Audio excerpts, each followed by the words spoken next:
जो 2020 के जो हिंसात्मक घटनाएं घटे, उस समय हम लोगों ने एक कमेटी का गठन किया था सीपीएम दिल्ली स्टेट कमेटी की इनिशिएटिव पर, जिसका नाम था रिलीफ एंड रिहैबिलिटेशन कमेटी, जिसमें हमने वजाहत हबीबुल्ला और हर्ष मंदिर को भी सलाहकार के रूप में उनके एडवाइस के आधार पर कैसे हमें अब यह हस्तक्षेप करना चाहिए, उसके आधार पर हमारा काम हमने शुरू किया।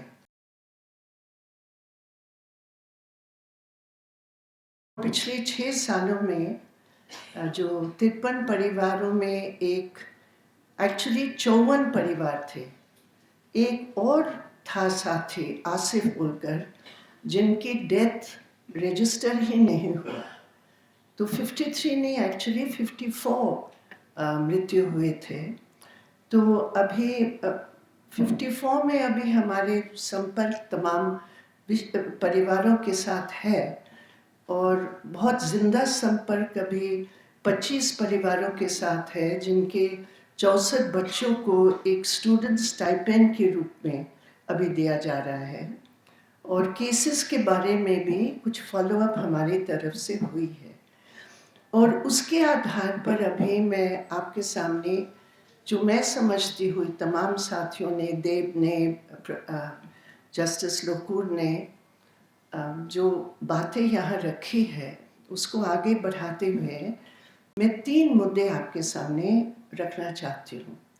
पहले बात ये है कि उमर खालिद और सरजील के साथ एकजुटता प्रकट करते हुए एक सवाल हमारे सामने आज ये है कि जितने भी वायलेंस इस प्रकार के हुए, इंक्लूडिंग गुजरात वायलेंस, उसके बाद कुछ कमीशंस ऑफ इंक्वायरी का गठन हुआ था और उसके आधार पर जो उस समय की सरकार की पूरी नैरेटिव थी, कुछ हद तक उसका मुकाबला किया जा सकता था। ये तमाम वायलेंस के बाद कोई भी इंक्वायरी कमीशन नहीं हुई। कुछ हम लोगों ने की, कुछ सिविल सोसाइटीज़ ने की, कुछ रिटायर्ड जजेस ने की, कुछ माइनॉरिटी कमीशन दिल्ली के उन्होंने की, लेकिन एक्चुअली कोई ऑफिशियल कमीशन ऑफ इंक्वायरी नहीं हुई। उसका कारण ये हुआ है कि जो नैरेटिव है, जो मैन्युफैक्चर्ड झूठा एक क्रोनोलॉजी जो पार्लियामेंट की उस समय अमित शाह के द्वारा पार्लियामेंट को बताया गया, जबकि केसेस भी नहीं उस समय रजिस्टर्ड हुए, वो क्रोनोलॉजी के आधार पर ये पूरा ढांचा, किसकी जिम्मेदारी, क्या बड़ी कंस्पिरेसी है, क्या लार्जर कंस्पिरेसी है, वो पूरे तौर पर उसको फिट करने के लिए जिक्सॉ पजल की तमाम पीसेस इस प्रकार की रखे गए। तो सवाल ये है, आज देखिए 1984 के एंटी सिख राइट्स के बाद एक नहीं, तीन कमीशन ऑफ इंक्वायरीज हुए।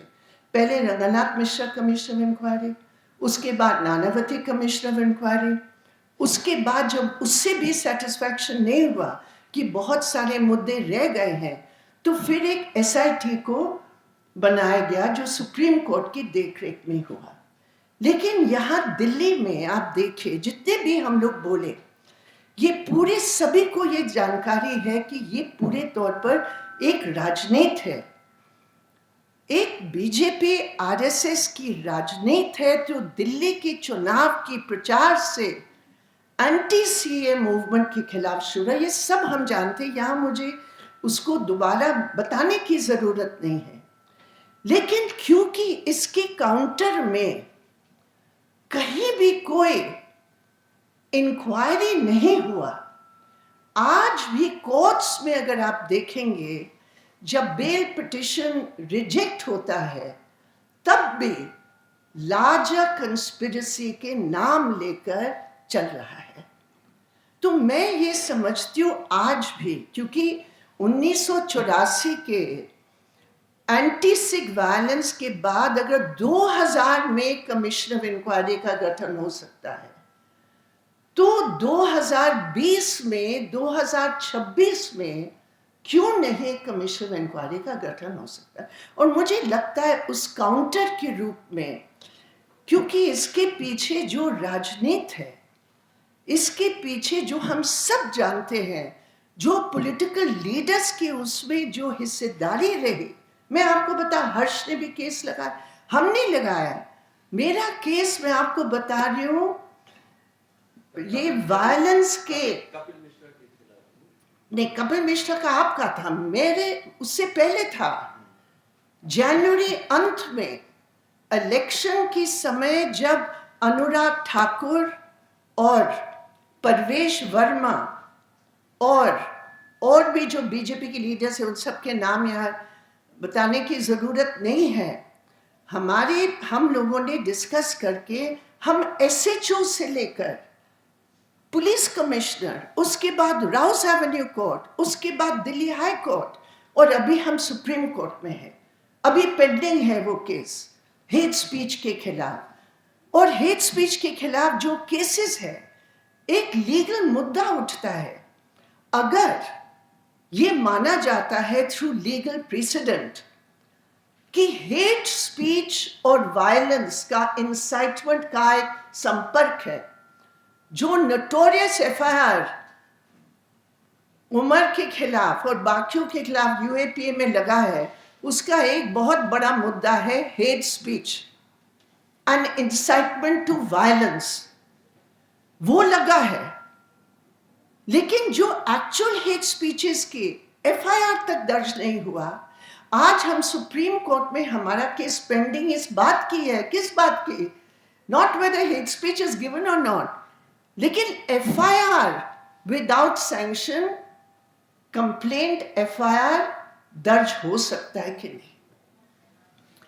और अगर एफआईआर दर्ज नहीं हो सकता है तो चाहे हिमंता बिस्वा शर्मा हो या जिसके नाम आप लोगों ने लिया, उन सब की अगर आप बात करें, अगर ये केस जो की त्यों रहती है, जो राउस कोर्ट और दिल्ली हाई कोर्ट का फैसला है that no, even an FIR cannot be filed against any public servant without sanction. Sanctioning authority कौन है, कहाँ लिखा है कौन है? आप होम मिनिस्टर के पास जाएंगे दिल्ली में, आप डीएम के पास जाएंगे, आप किसके पास जाएंगे? तो ये बहुत बड़ा मुद्दा है, अभी भी 6 साल ये पेंडिंग है। दूसरी बात जो दिल्ली हाई कोर्ट में पेंडिंग है, वो इंक्वायरी, कमीशन ऑफ इंक्वायरी के under a retired supreme court justice, वो केस भी अभी बार बार, कितने बार वो केस उठा है कोर्ट में, लेकिन तारीख पड़ जाती है। तो it's almost like a fait accompli. और इसलिए मैं आज ये अर्ज करती हूँ, अगर आप लोग इसको कंसिडर कर सकते हैं कि क्यों नहीं आज हमें कमिश्नर ऑफ इंक्वायरी की एक काउंटर के रूप में हम ये डिमांड उठाए और एक व्यापक प्रचार इस बारे में करें। पार्लियामेंट, यहाँ पार्लियामेंट तो खैर चलती नहीं है, लेकिन एनीवे, और बाकी सब फोरम में, तो ये पहला मेरा एक प्रस्ताव है। दूसरी बात, लोकुर साहब ने बताया कि जो लेटेस्ट फिगर्स हमें पता नहीं क्या है, लेकिन सितंबर में न्यूज़पेपर ने एक पूरा रिव्यू किया, तो 116 केसेस में जहां वर्डिक्ट दिया गया है, वहां लगभग 93 केसेस में अक्विटल्स हो गए हैं। और मुख्यतः अक्विटल्स हुए हैं मर्डर केसेस में, इंक्लूडिंग वो हॉरिफिक केस जिसमें 7 मुसलमान 25 और 26 फरवरी को सड़क पर आते हुए, आपने देखा बाबू खान का, जब उनके 2 बेटे हाशिम और आमिर, उनकी हत्या हुई उसी ब्रिज पर, और बाद में उनकी लाश भगीरथी नाले से निकाले गए। 2 दिन में 9 की हत्या हुई, वो केस चल रहा था।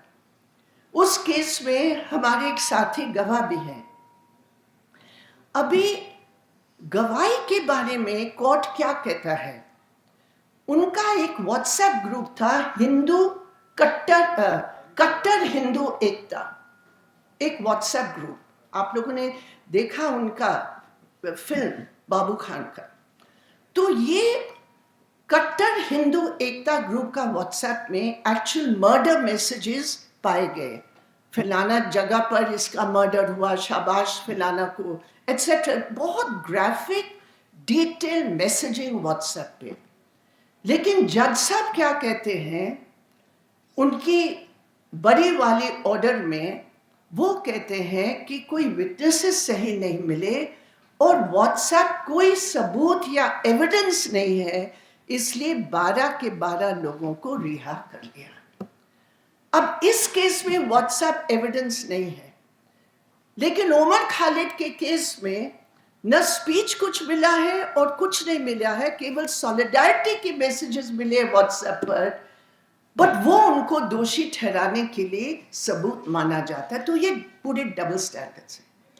तो जहां ये बात सच है जो लोकुर साहब ने कहा कि न्यायिक प्रक्रिया को बिल्कुल सबवर्ट किया जा रहा है, दिल्ली पुलिस होम मिनिस्ट्री के नेतृत्व में वहां कोर्ट्स का जो एक रोल, जिस पर एक प्रश्न चिन्ह यहां रखा गया है, मैं समझती हूं इसको हमें बहुत ही सीरियसली लेना चाहिए। क्योंकि जब हम कॉम्पनसेशन की बात करते हैं, लेकिन अगर न्याय के रास्ते बंद हो जाए, अगर मैं उसी इलाके में रहती हूं और मैं जानती हूं कि हमारे शहर के कातिल वही घूम रहे हैं, तो चाहे लाख कॉम्पनसेशन की बात हो, न्याय के लिए जब ये रास्ता बंद हो जाता है तो भय कभी भी नहीं खत्म होता है और दुख का घाव कभी भी भर नहीं सकता। इसलिए हमें खुद अपने एक कमेटी का गठन करना चाहिए और इस प्रकार की तमाम केसेस की एक पूरी ऑडिट करके हमें पेश करना चाहिए हमारी देश की जनता के सामने। तभी एक जवाबदेही हमारी भी बनती है, क्योंकि बहुत लोग कहते हैं हमें पता ही नहीं था कि ये हो रहा है।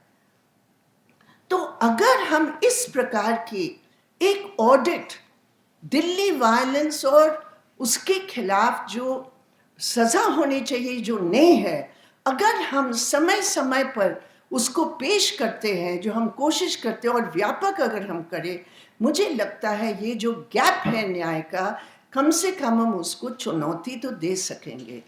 और तीसरी बात है कॉम्पनसेशन की। आपने वसीम का देखा है, अभी उनका डेथ बहुत दुखद डेथ है।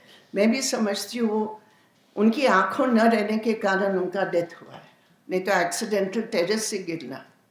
तो that is also a murder in that sense. It's a murder. It's a murder. लेकिन आप कॉम्पनसेशन की बात करें, ये सबसे सिवियर इंजरी था या नहीं था, आपने देखा। इस सबसे मतलब सीरियस इंजरी का उस समय की दिल्ली की आप सरकार ने 5 लाख का कॉम्पनसेशन का पैकेज, सिर्फ 5 लाख, लेकिन वसीम को 5 लाख भी नहीं मिला, उनको मिला 1,80,000। अब आप सोचिए, वो पूरा कॉम्पनसेशन पैकेज को अगर आप देखेंगे, ये इतने अमानवीय पैकेज था। हमने एक केस पे हमने चुनौती दी कोर्ट में। क्या था वो केस? इन्होंने कहा 10 लाख एडल्ट के लिए, 5 लाख माइनर के लिए। तो एक साथी था राम सुगारत पासवान, उनका बच्चा 12 साल का बाहर गया था और पुलिस की फायरिंग में उसकी डेथ हुई। तो कॉम्पनसेशन के लिए बहुत संघर्ष के बाद 5 लाख मिला। तो हम लोगों ने कोर्ट में जाकर कहा, ये कौन सी समझ है कि माइनर की डेथ, मेरा तो कॉम्पनसेशन डबल होना चाहिए, आपने उसको आधा कर लिया। तो उस केस को लड़ने के बाद फिर कोर्ट ने कहा कि ठीक है, 5 लाख और बढ़ाया जाए। पिछले साल उसको 10 लाख के कॉम्पनसेशन का पूर्ति हुई। लेकिन इस तरह और 4 केसेस है। हमने उस समय की सरकार को कहा, जब कोर्ट का ये ऑर्डर है तो आप ऑटोमेटिकली उनका भी आपको कॉम्पनसेशन बढ़ाना चाहिए जिनके बच्चे की डेथ हुई, लेकिन आज तक नहीं हुआ। अभी आपने सुना वो तमाम बातें, लेकिन मैं आपको बता रही हूँ पूरा कॉम्पनसेशन पैकेज में जो फीमेल हेडेड हाउसहोल्ड्स है, देखिए 53 में एक को छोड़कर बाकी सब पुरुष थे और 5 को छोड़कर मेन फैमिली मतलब इनकम जनरेटिंग मेंबर्स थे। तो मेजॉरिटी अभी उन परिवारों का कौन हेड है? महिला हेड है। तो एक फीमेल हेडेड फैमिली का ऑर्डिनरली हमारे समाज में जो हालत है वो सब हम जानते हैं, इसके लिए मुझे यहाँ बयान देने की ज़रूरत नहीं है। लेकिन जब वो फैमिली विक्टिम फैमिली होती है और वैसे भी उनको दुख से ऊपर उठकर अपने पूरे फैमिली की बचाव के लिए दिन रात मेहनत करना पड़ता है, तो क्या ये कॉम्पनसेशन पैकेज में कोई लॉन्ग टर्म रिहैबिलिटेशन का सेक्शन होना चाहिए कि नहीं? वो कहीं भी हमारे देश में है नहीं। हाँ, फ्लड अफेक्टेड हो, डिजास्टर मैनेजमेंट का हो, कुछ सरकारें उसका थोड़ा लॉन्ग टर्म रिहैबिलिटेशन की बात सोचते हैं, लेकिन दंगे या वायलेंस, कम्युनल वायलेंस से पीड़ित उस प्रकार के इलाके में कोई भी कॉम्पनसेशन पैकेज लॉन्ग टर्म से मेरा मतलब इवन 10 साल है। अभी मैंने आपको कहा 25 फैमिली से अभी हम लोग 64 बच्चों को अभी कुछ मदद कर रहे हैं, लेकिन आप सोचिए सरकार की तरफ से कभी भी नेवर एक बार भी नहीं कि कोई भी आकर पूछे कि तुम जिंदा हो या मर रहे हो, तुम स्कूल नहीं जा रहे हो तो क्यों नहीं जा रहे हो? पैसे नहीं है। कितना हाई ड्रॉप आउट रेट अभी नॉर्थ ईस्ट में हो रहा है पीड़ित परिवारों का। तो ये भी मेरा पॉइंट है कि जहां कॉम्पनसेशन की हम बात करते हैं, वहां जो कंसेप्चुअलाइजेशन कॉम्पनसेशन पैकेज का है उस पर भी हमें एक प्रश्न उठाना चाहिए, विशेषकर माइनॉरिटी कम्युनिटी की महिलाओं की। आपने सुना वो लड़की बोल रही, अगर मैं बुर्खा पहनती हूं तो मेरा पहनना पर ही एक सवाल उठता है। आपने सुना वो बात? तो एक वैसे भी वातावरण है जहां माइनॉरिटीज सीज के अंदर है और उसके ऊपर ऐसे इलाके में जहां अंडरकरेंट्स चल रहे हैं। हमारा वहां भी एक स्किल डेवलपमेंट सेंटर चल रहा है, बहुत बच्चे आते हैं उसमें, 90-100 ऐसे आते रहते हैं वहाँ वो सेंटर में ट्यूशन के लिए, कंप्यूटर सीखना, ये सब उसी इलाके में। और उनके माँ बाप आकर कहते हैं कि ऊपरी तौर पर सब सामान्य है, लेकिन डर है, भय है। इसलिए ये कॉम्पनसेशन का जो मुद्दा है, और विशेषकर क्योंकि फीमेल हेडेड फैमिलीज के जो विशेष ज़रूरतें हैं, और उसमें मैं आपको बता रही हूँ बहुत लड़की बच्चियां हैं जिनके लिए और भी मुसीबत है। कई जगह हमने देखा कि इन-लॉज और बहू के बीच में भी एक विवाद पैदा होता है। ये होता है क्योंकि माँ बाप जो जिसकी मृत्यु या हत्या हुई, माँ बाप भी परेशान है, बहू और बच्चे भी परेशान हैं, तो कुछ टेंशन्स भी कभी कभी उठ जाते हैं, कभी उनको घर छोड़ना भी पड़ता है। तो कुछ विशेषताएं हैं साथियों जो हमें बहुत ही संवेदनशील तरीके से हस्तक्षेप करने की ज़रूरत है। और कॉम्पनसेशन की सवाल पर इस समय जो लेटेस्ट है, जनवरी 2025 में 8 लोग हाईकोर्ट में पिटिशन मूव किए कि जो इनएडिक्वेट कॉम्पनसेशन हमें रिकमेंड किया गया है वो भी हमें नहीं मिला। तो दिल्ली हाईकोर्ट ने कहा सरकार को 3 महीने में आप पूरा दे दीजिए। अभी बीजेपी की सरकार बनी है, नवंबर महीने में उन्होंने, मैंने पढ़ा है इसको, कि उन्होंने एक पिटिशन मूव किया है that we are asking for the recall of the January petition.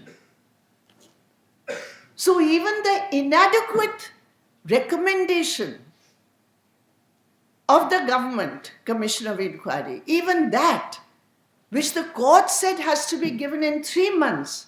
अभी नए बीजेपी सरकार आने के बाद उस ऑर्डर को भी रिकॉल करने के लिए उन्होंने दे दिया है। इसका मतलब जो कुछ अभी कोर्ट के थ्रू अगर हम लोग ये अगर स्वीकार होता है मुझे पता नहीं, लेकिन ऐसे चीज़ों पर भी पूरा ध्यान रखकर हमारी हस्तक्षेप बहुत ज़रूरत है। और आप सब उस हस्तक्षेप के संघर्ष में किसी न किसी रूप में आप सब शामिल हैं।